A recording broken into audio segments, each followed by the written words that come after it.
Yeah, it just run through to me. Well, yeah, it's on a it's just another game, but it's one in a lifetime opportunity to go up there and play in front of the crowd there, and yeah, we're looking forward to it.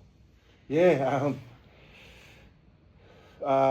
yeah, it's, I've been, like I said, I've been out of the game a very long time, and yeah, it feels good to be back, and especially at home, and yeah, it's good to especially running out in front of the home crowd, which was very special tonight.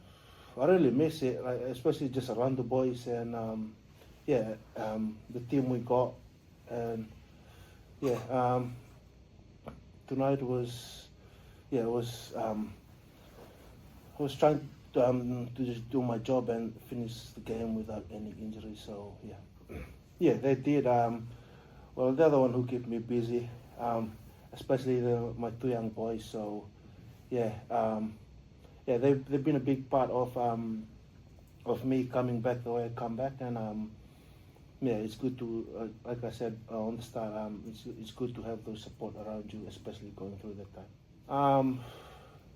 Well, I have heaps of improvement to make, especially like after the game tonight, and game fitness. That's my number one goal, and yeah, it'll get better.